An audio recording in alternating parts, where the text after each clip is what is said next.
welcome everybody once again to another installment of I Said What I Said, Don't At Me. Now, this episode is brought to you by the dope people over at Dat Feeling Podcast. Wherever you search your podcast or listen to your podcast at, all you got to do in the search bar is just type Dat Feeling, and all of our podcasts, all the content on there will just pop up. And like I said, you can choose from sports talk, wrestling. We got real world issues.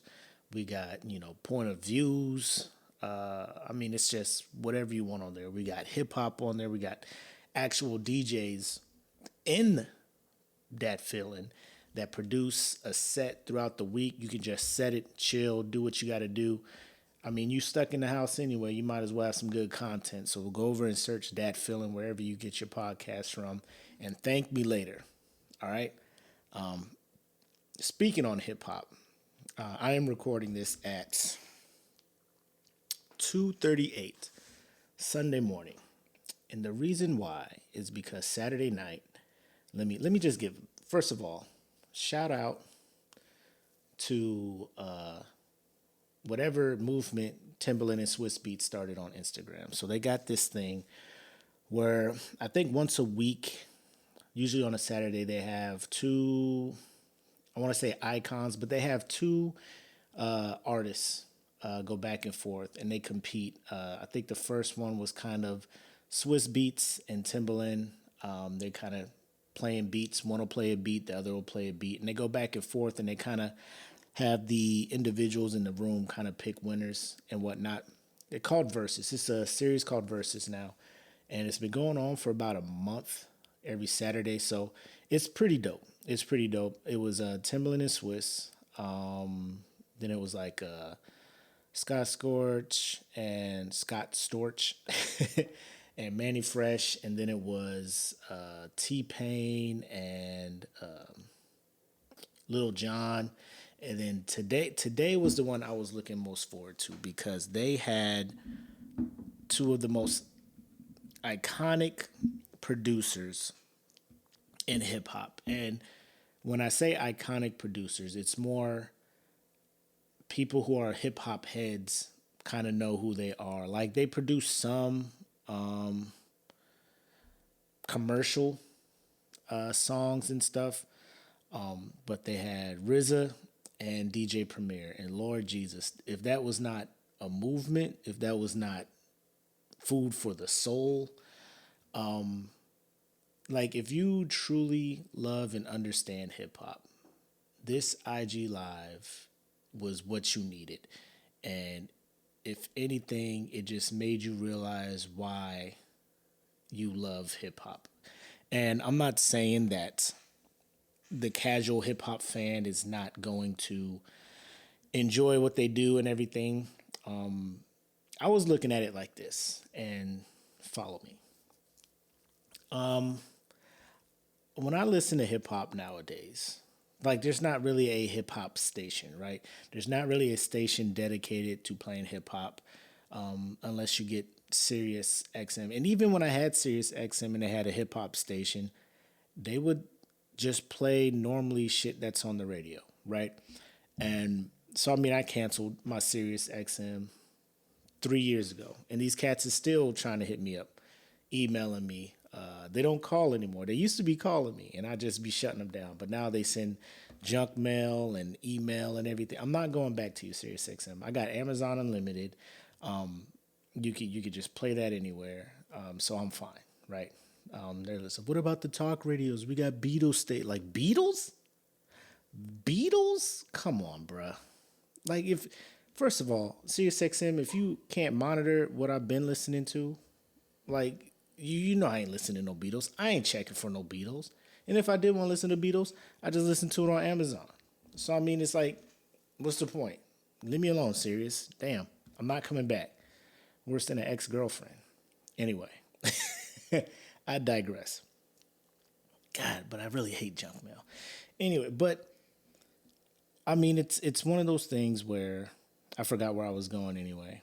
But this thing was just amazing. Like you can't sit down and just tune into something and just listen to old hip hop. Like they had 90s hip hop and I mean hip hop as a whole. And I mean it's one of the again, this is just my take. That's why I said what I said. Don't at me. If you're wondering what the drink is for tonight, it's a Ciroc Summer Colada with a Tropicana pineapple mango juice. And let me tell you, it is litty. Anyway, but hip hop is one of those. It's like the music of hip hop is just always evolving. I don't know if there's any other genre that evolved as much as hip hop. Because like you listen to old country music to country music now, and I really don't. And I'm not a connoisseur of country music by all means. I only like a couple of the joints, but I don't see as big as an evolution of country music, say starting from 1990 up to now, as you will see with hip hop from 1990 up until now. And a lot of people will argue that hip hop is still what it was in the 90s, and then they just give whatever hip hop is now another name.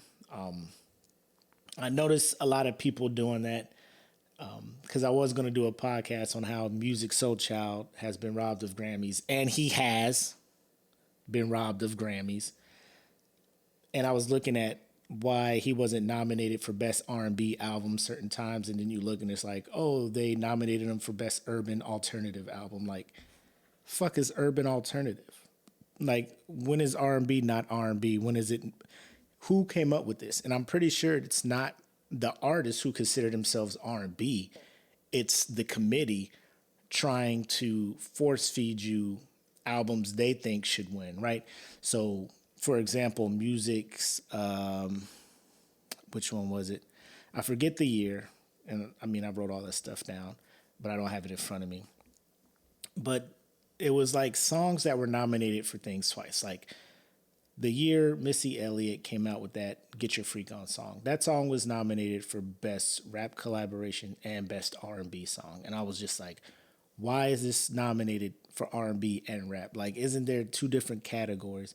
When they try to force feed you what they think is amazing R&B, i.e. they throw in Adele's thing in there for R&B, and then they're just like, well, music had a dope ass album or somebody else had a dope album. Let's move them to, urban, contemporary. Like, what are they even doing? That whole thing, what they're doing with hip hop, I hate that.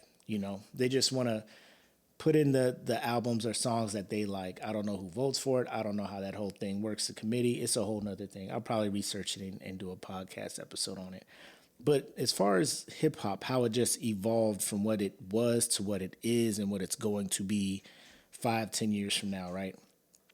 I don't think there's another genre of music that has done that. Because like metal, the real metal heads will tell you metal kind of stays consistent. And then if it does change, they call it like new metal or some other kind of metal, right? But hip hop is hip hop. And that's why a lot of people, I think it's more conversations being had by fans of hip hop when they start hating and, disagreeing with the direction. Because if let's be honest, I'm going to be real. I'm not a fan of what people are considering hip hop now, these new rappers, because there's no lyricism. They just get a dope beat, and then they just rhyme in iambic pentameter all over it. And it's sometimes I'm in the mood for it. Like if I'm in the gym and a dope beat comes on, and I just listen to the beat, really don't listen to the words. There may be some catchy parts of the song, but I'm not really checking for Uzi Vert albums. I'm not checking for NBA, YNB, whatever, all these other dudes. Like, there's so many acronyms and stuff. I'm not checking for that stuff. Like, if they have a catchy song every now and then, it may pop up on one of my stations. But outside of that, I'm not really, like, looking and being like, oh, when their album drop? When does their album drop? But I will not say that I do not like it. I don't hate it. I just don't prefer it. Like if it came on, I wouldn't be like, cut this shit off. I digress. I a couple of songs I'll probably just switch right off the bat. But what happened tonight? Let's get back to tonight. Tonight, DJ Premier and RZA from Wu-Tang. If you don't know these two, and I'm not saying if you're not a big fan of hip hop, you probably aren't going to get it. If you're a casual fan of hip hop, you may know one or two of their songs, but the set list that they came out. So how these things work, they're supposed to be about 20 rounds. Each person plays 90 seconds, a 90-second clip of a song or track or whatever that they are credited to contributing to, i.e. either writing the song, producing it, whatever.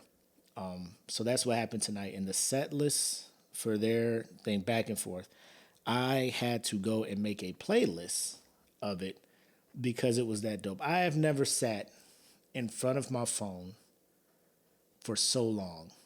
Like, and just like I was not wanting to do shit. Like I could have easily just put it down, hooked it up to the Bluetooth, and listen to it while I did stuff like wash the dishes and stuff like that. But I did not. I had to sit there so I can comment, and it was a magical time. It was beautiful. And this is the one thing I will say about hip hop fans.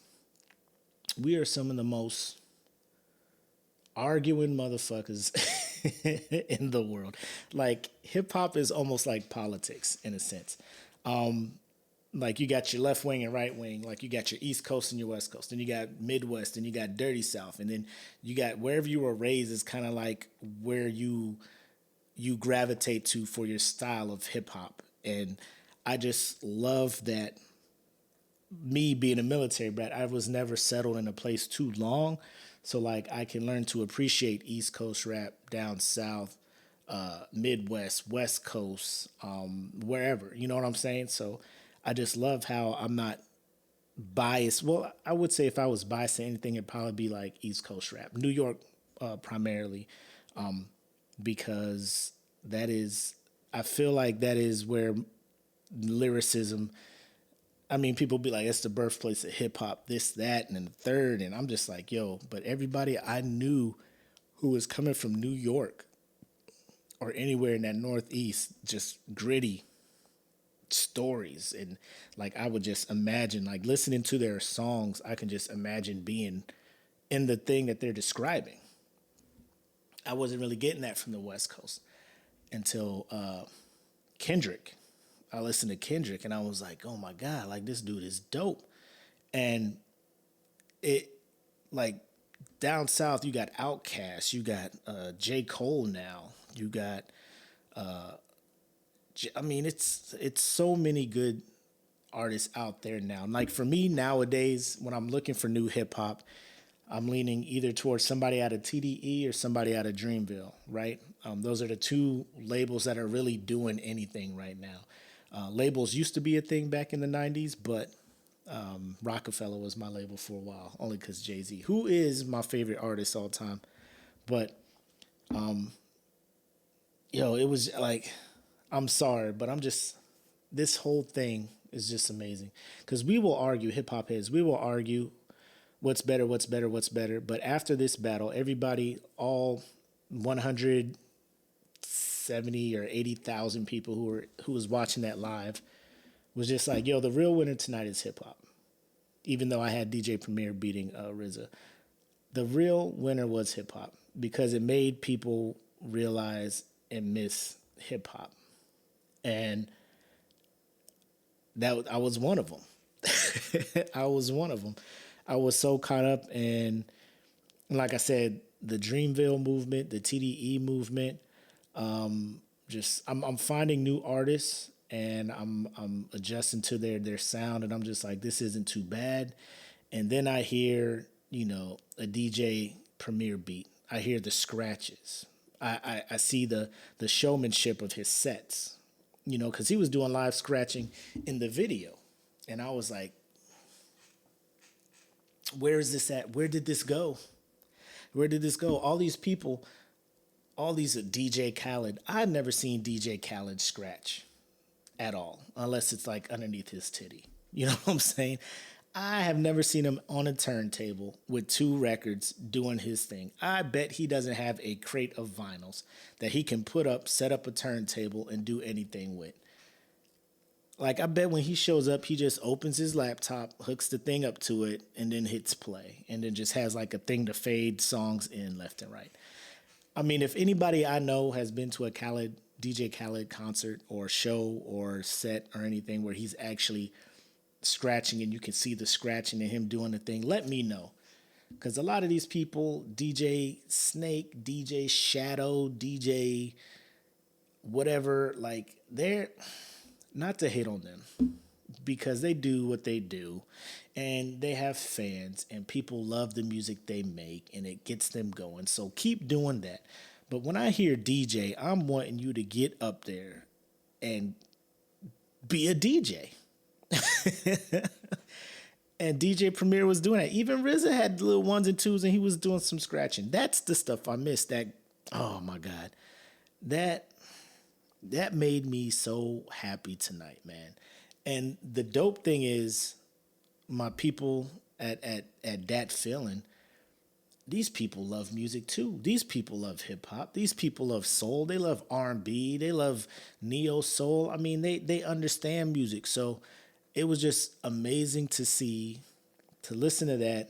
And then the best part is, so I'm in this hip hop group on Facebook, and like this whole battle's going on. And nobody's saying anything in this group. Everybody's doing their own individual posts. So I just post something in the group like, are y'all watching this battle?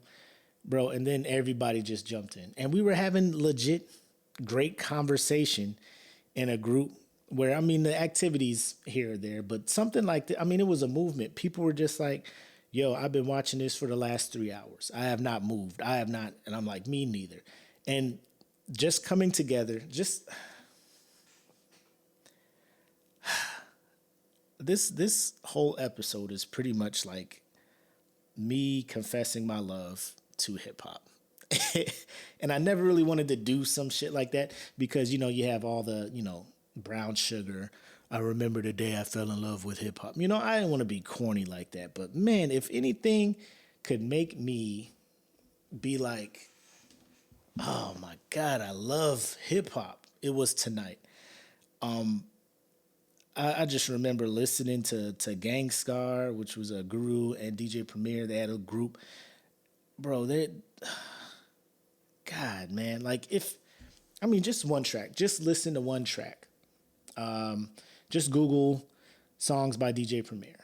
And then just Google, oh my God. And there were songs that I didn't even know RZA had a part of. Like the intro to Kanye's Twisted Dark Fantasy. Yo, he played that. I'm like, was that you? Was that you? Because I just remember him from the Wu-Tang beats, you know? And then he's still out here doing these beats, man. I forgot all about RZA. And he reminded me, oh, I do hip hop too, my guy.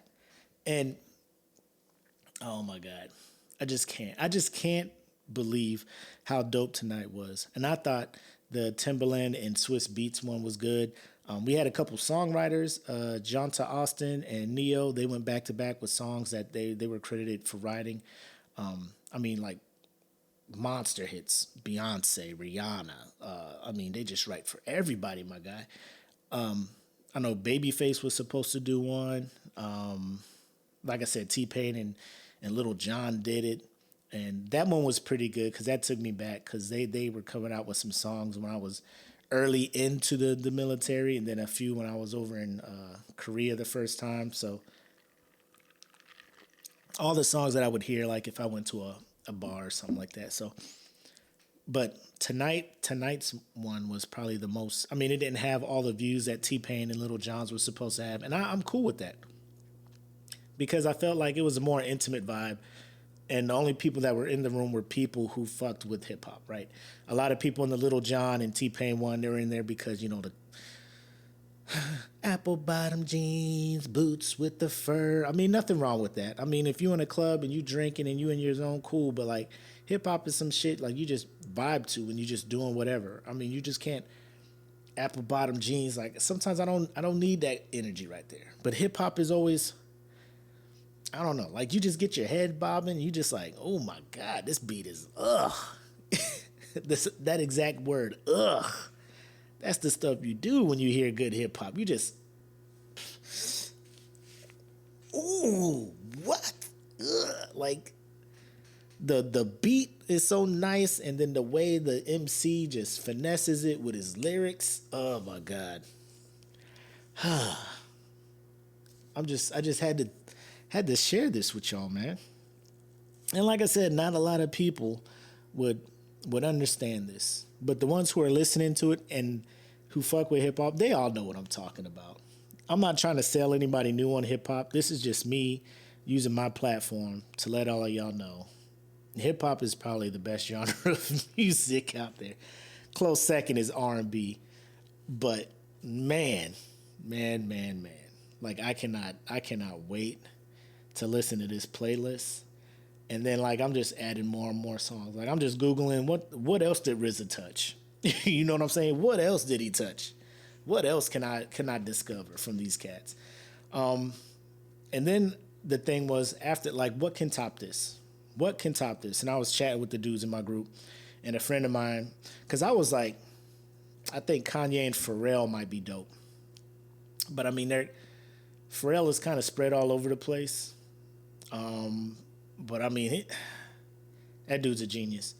And then Kanye, who is also a genius. And then a friend of mine was like, nah, let's do 90s hip hop versus 2000s hip hop, right? So Dre versus Kanye, best of the 90s, best of 2000s.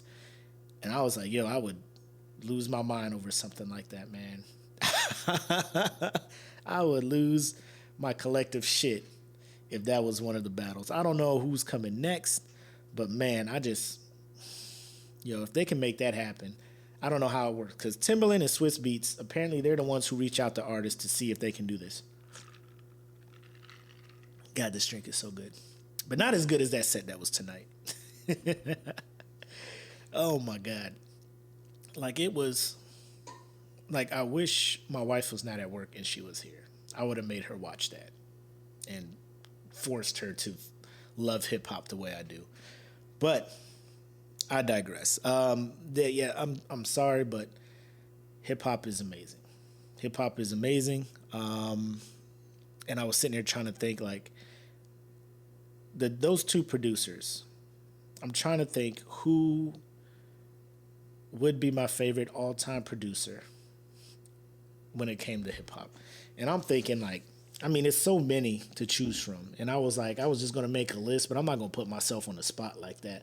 Like, that would be something I have to sit and think about before going out there. Because right now I'm in my emotions, and I'd be like, DJ Premier is probably, if I had to make a hip-hop song to have the feel of what I believe hip-hop to be, it would have to be DJ Premier.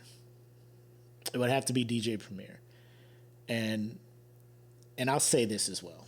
A lot of people who know me, I just told you guys too, Jay-Z's my all-time favorite MC, all-time favorite rapper, and that'll never change. That was a pun because he has a song called Never Change. If you was a hip-hop head, you would know that. But they played, like, I think 2 or 3 songs each when they made a beat for Nas.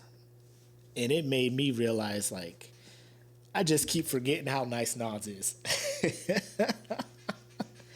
I keep forgetting how nice Nas is, nasty Nas is, when you get him on the right beat.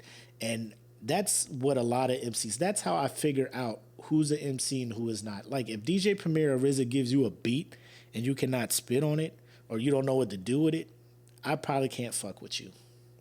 You know, the worst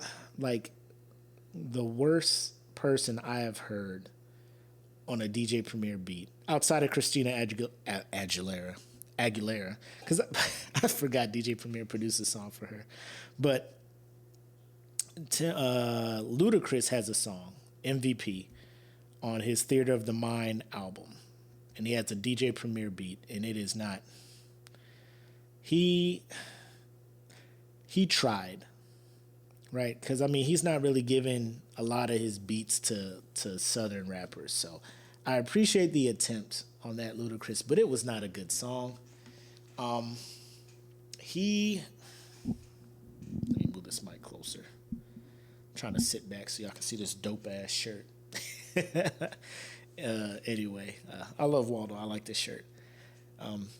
But like, if you cannot spit on a DJ Premier beat, I assume that hip hop is not you.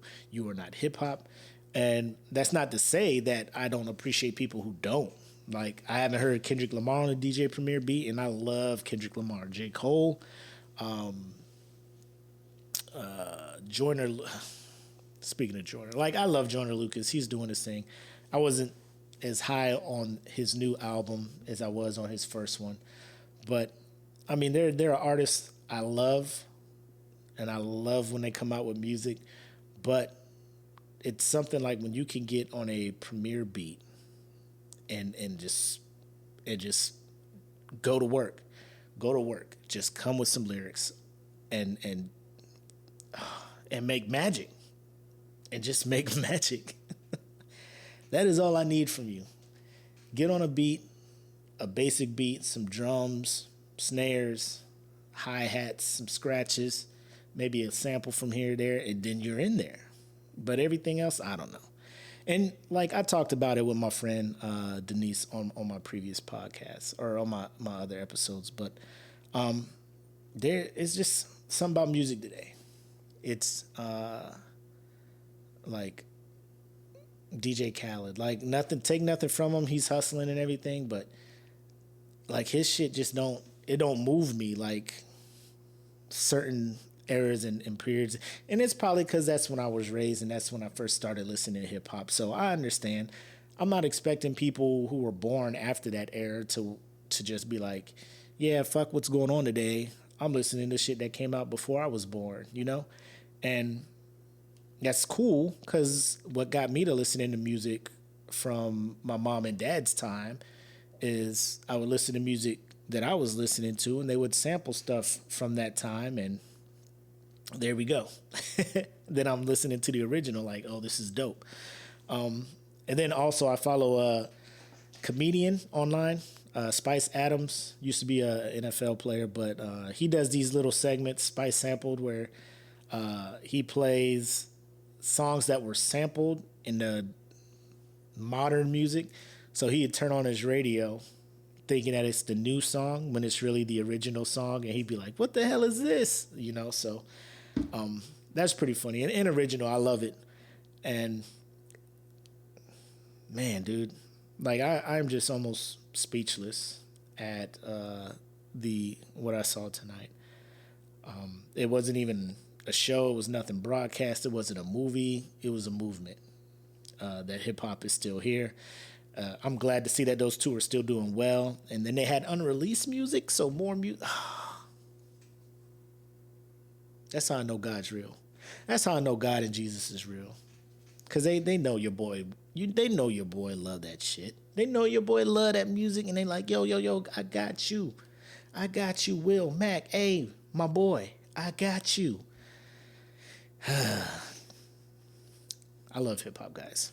Anyway, on to some announcements. I know I posted that I was going to be live last Thursday with my friend Jeff Norris, doing some comedy on his IG Live. He's doing it for a good cause, too. There's a lot of comedians up in Cincinnati area where he's at now who really were making most of their money doing comedy. And they're kind of struggling right now. They're doing things, Uber, Instacart, things like that. And he's just going to do like a comedy thing, start a Venmo or a fundraiser kind of thing for him. I'll repost a new time. It's supposed to be this Thursday coming up the 15th on his IG Live. I'm going to just tell, a story from my childhood, because I guess that's what's popping right now. Actually, it's the only funny thing I could think of is my life. There's nothing more funny than my life right now. And also, I can't get in trouble for talking about my life. So there we go. So that should be coming up. Also expect me to reach out to my classmates from my comedy class, because I'll probably have them on a few episodes, seeing how, this Zoom thing is what's happening. So we can all jump in here, and if I can't get them all at once, probably onesie-twosies. I just want to talk to them all and then give them the chance to kind of talk to y'all, so you can meet them, hear their stories, and hopefully I can put you on the next wave of great comedians that are coming out of Arizona, the West Valley, West Valley over here in Phoenix. But outside of that, that's all I've been up to. Again, I'll keep you guys in the loop. I may have to start doing some open mics, or just not really open mics, just telling jokes, editing them, throwing them on YouTube, see what you guys feel about them. I can't do it live. Like I said, it's just not the same when there's no audience laughing. Because for me, like, I was nervous up there until I heard that audience laugh for the first time, and I was like, bam, I got you now. Hooks are in. Fangs are in. I got you right where I want you. You hear a lot of comedians talking about that, like having an audience right where you want them. Like, when the audience is feeling you, and you and the audience got a connection, and you actually, know that they're feeling what you're saying. Like, they bought in to what you're saying. Bro, it feels good. Almost like an orgasm. Not as good, though. Maybe. Depends on the kind of sex you're having. Anyway, that is all I got. Like I said, I'm trying to keep these short. So, again, installment of I Said What I Said, Don't At Me.